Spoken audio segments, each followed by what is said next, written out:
basa akajya kureba mwisi nyuma yuko bofu agiye mu mugozi kubera ziriya mbesire ntabwo bashobora kumbanaho ntabwo bishoboka ngomba kugira icyo nkora iyi mbesire kazi wamaye ntabwo nyizeye Fabiola haguruka nona jya kwa nkubito jya kundebera undebere ko bapfuye cyangwa umbwire ko bakiriho nkwereke icyo nkora nta wundi muntu nakohereza uretse wowe ngewe Fabiola wowe nyine ariko mana wemeze ariko mana ubwo wagiye umbabarira abavandimwe bamaye twavuganye iki koko bajya ese buri cyose yaraje mu munigo ndagenda ndabarogera ndabiroga abantu bavuza induru none ngo ngiye nongere nsubireyo nyine subirayo wasubirayo wagiye wowe yewe ntabwo banze rwose reka wowe wagiye Fabiola ni nawe wabishobora ndakwihanisha wowe wagiye ufite amakuru ariko murananya Fabiola ndakwereka ngo nyamara urebe muranya ndakwihanije washinje we nawe kugira ngo mujye kunyicisha nawe njya reka basi mbabwire niba utigeze igitekerezo mbabwira aho kugira ngo bajye kunyicira hariya ngaho vuga tuguteze amatwi mureke mbabwire ngenda tekereje mwaretse tugashaka ku nkombe rurarwa tubaterereza nk'inzoka 7 cyangwa 8 cyangwa 15 zimwe zifite amahembe ubundi bakayisohokamo muze bakiruka bagacanganyikirwa nabo bakabura amahoro nk'ayo batubujije ese Fabiola turazikura wowe mubimparire aho kugira ngo ngeyo mubimparire ngenda byikorera ntacyo sibyo inzoka nawe bazibonye inzoka hari yewe twabimurekera akabikora gutya ko vuba bidatinze gate garura ubwenge garura ubwenge garura ubwenge do izina ndazishaka imana garura ubwenge bwawe ongera ubusubize kugira harimo n'uruziramire se harimo n'inshira n'ibicarwatsi byose Fabio nizere aho kugira ngo bajye guca amaguru n'ururimi n'amaso bayaturumbure nyize ndarahiye nyizera ndabikora inzoka imisingana ingahe aho tubwira iminsi kandi ukazana binini bikomeye cyane biteye ubwoba hagati y'ibiri cyangwa 3 nta kibazo mureke ongeye umwe ine nyuma yayo ubwo se kandi nanjye ngiye azakwica mu mwanya azakwica no kazi gate none suragiye ubwo nagiye kubizira wagira ngo navutse mu muryango wanyu kugira ngo njye mbona mbarekirara mbabere igitambo cyanyu nari kubigenza no kweri kumvura mijisho iminsi negura bitekerezo kugira ngo hari umurozi suzi nibura basi tujya kumupfa urajya kumupfa uzifa mukana barabanze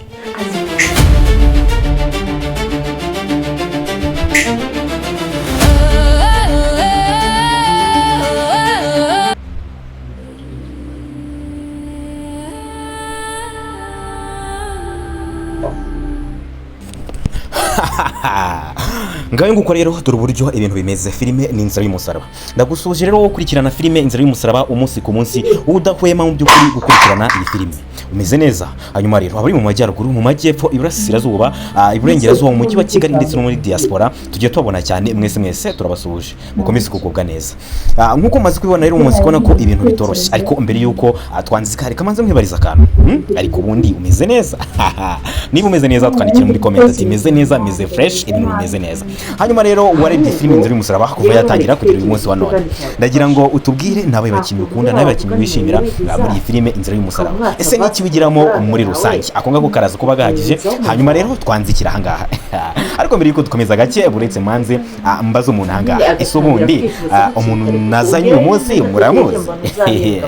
Reka rero manze muhereze ikaze hanyuma nawe atangira tubwira kuri iyi filime yarebye amaze igihe hareba cyane hanyuma agira icyo tubwiraho. You are welcome dear. In which we meet Ashley, wealthy, lonely, and searching for something money cannot buy. There are stories that shimmer on the surface like sunlight on a swimming pool, all dazzle and refraction, but carry something heavier and truer beneath the glimmering waters. This is one of those stories. On the outside, Ashley's life looks like something pulled straight from the glossy pages of a luxury lifestyle magazine. A sprawling mansion staffed with devoted help. A pampered white dog named Snowball fed gourmet treats by a tuxedoed butler named Winston. A walk-in wardrobe bursting with couture and an allowance that most adults would envy as a yearly salary. She is beautiful, poised, and cocooned in every conceivable comfort. But comfort as Ashley knows all too well, is not the same thing as connection, is not the same thing as love. And no amount of designer shoes or pearl necklaces can fill the hollow, aching space left behind by parents who are almost never home. Ashley is the only child of extraordinarily wealthy parents who spend their days jetting between Monaco, Malibu, and wherever the next magnificent real estate deal shimmers on the horizon. They love her. That much is clear. But their love tends to express itself in purchases rather than presents. When Ashley once told her mother she wished she had more friends, her mother's response was to come home with an expensive necklace. When she asked her father for a simple day at the beach, he whisked her off to a Michelin-starred restaurant instead. Love is never in question. Proximity, however, is a chronic problem. And so Ashley has grown up largely in the company of the household staff. Zymina, the warm-hearted nanny who practically raised her and who Ashley openly calls her second mother. Winston, the butler whose dry professionalism barely conceals his deep affection for the family he has served for years. And Angela, the newest member of the house staff, who brought a quick wit and a borrowed outfit. If Ashley's world is a carefully composed painting, all gilded frames and deliberate brushstrokes, then Tyler's world is a rough, honest charcoal sketch. Immediate, unglamorous, and full of the beauty that only reveals itself to those willing to look closely. Tyler is young, hardworking, and deeply, quietly devoted to the most important person in his life, his little sister Lulu, who lives with severe aplastic anemia, a serious and life-threatening blood disorder.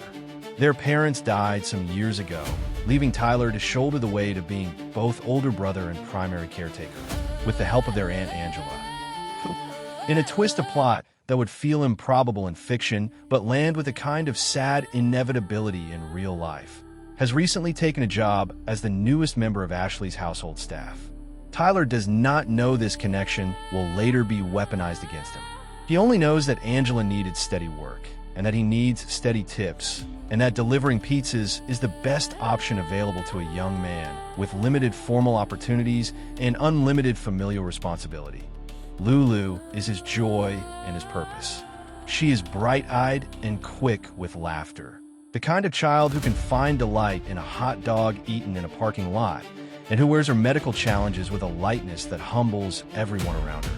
She adores Lennox Starr, a musical artist whose infectious, soulful pop anthems she has plastered across her bedroom walls and memorized down to the last vocal run. When Tyler discovers that Lennox Starr has a concert coming up, and that the show falls just 2 days after Lulu's critical infusion treatment, he makes a decision that costs him more than he can comfortably afford. He is going to get those tickets. He's going to make sure that if Lulu's infusion goes well, she will have something extraordinary to celebrate. He starts picking up extra delivery shifts, stretching every dollar, and counting tips with a focused desperation. Romance, in the grand tradition of the genre, rarely travels a straight line. It twists, doubles back on itself, gets interrupted by misunderstandings and meddling friends, and the general chaos of being a person in the world with other people who have their own agendas.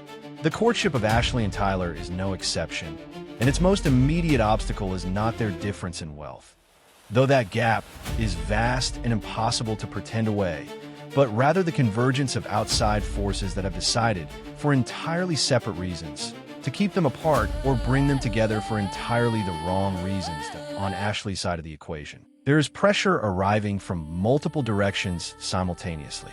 Her parents, calling from Monaco with the breeziness of people who have long mistaken financial provision for emotional attunement, inform her that they have found a property they love on the French Riviera and have also helpfully found a man they would like her to meet.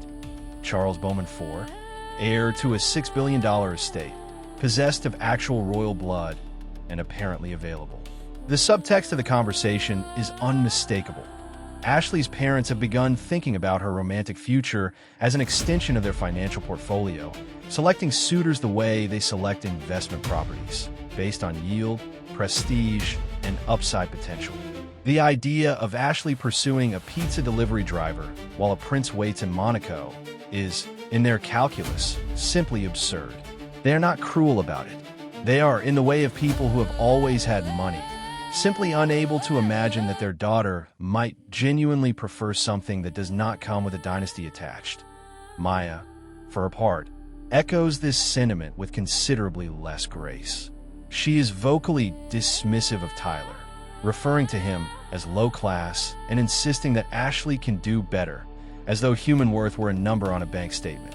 She encourages Ashley to fly to Monaco to meet the prince. Every story has a moment where the plot, which has been gathering energy like a coiled spring, finally releases, where the various forces that have been building in the background surge forward and demand resolution. In this story, that moment arrives in the form of a stolen necklace, a rigged security system, and a web of deception that reaches from Ashley's bedroom safe all the way to the sunlit streets of Monaco. What began as a romance between two people from wildly different worlds is now a mystery. And the mystery is darker and more personal than Ashley could have imagined when she stood at her front door tipping a delivery boy with a $100 bill. The necklace that goes missing is not merely valuable, it is irreplaceable. It belonged to Ashley's grandmother and carries with it the weight of family history, of love passed down through generations, of a time when her family's wealth was younger and less practiced at being impersonal. The discovery that it is gone from the locked safe sends Ashley into a quiet panic, and it is here that the cracks in her relationships begin to show in ways she can no longer smooth over. Ximena, whom Ashley loves like a second mother, points out that Tyler is new in Ashley's life and under significant financial pressure, that delivering pizzas does not pay well, and that the timing of his arrival and the necklace's disappearance is suspicious. She does not say this with malice. She says it with the protective instinct of a woman who helped raise this girl and cannot bear the thought of her being hurt. But protection and truth are not always the same thing, and in this case, the protective narrative being constructed around Tyler's guilt is wrong. The police are called, and what they find, or rather, what they do not find, is revealing. The exterior camera is cut out at precisely the right moment, suggesting either a system malfunction or deliberate tampering. No one was seen entering or exiting through any exterior door. Standing in that police station, watching Laura fall apart, Frank can't do it anymore. He steps forward and comes completely clean. He explains everything. The uniforms, the briefcase, the planted jewels. All of it was a prank he orchestrated. But then he goes even deeper. He admits why he did it. Being Frank the prankster has taken over his life. People only care about the pranks. Nobody takes him seriously. He lost a chance with a girl he actually likes because she thinks he's a clown. And Darman's channel is the reason this character exists at all. The officer gives Frank a choice. Someone's going down for this, either Frank or Darman. Frank doesn't hesitate. He chooses himself. Darman has people who depend on him. Frank takes the blame. It's genuinely one of the most unexpectedly mature moments in what started as an internet prank video. And here is where it gets really good. Because Darman, calm as ever, steps out and smiles. Turns out, he knew, the whole time, Frank had left a receipt for 7 police uniforms sticking out of the trash. Darman found it, figured out the whole plan, and decided to flip it. He got Officer Reynolds on his side first. He figured out where Frank would plant the briefcase. And then he called in one final piece of outside help. Willow walks in. Yes, the girl Frank likes. The one he thought he'd embarrassed himself in front of. She wasn't on it. She helped Darman prank the prankster right back. And the reason she agreed? Because she actually likes Frank. Not just the pranks him. She thinks he's funny and real and worth knowing. Darman hands Frank his briefcase back. The glitter bomb's safely disabled. And inside, backstage passes to a Bad Bunny concert. For Frank and Willow. Together,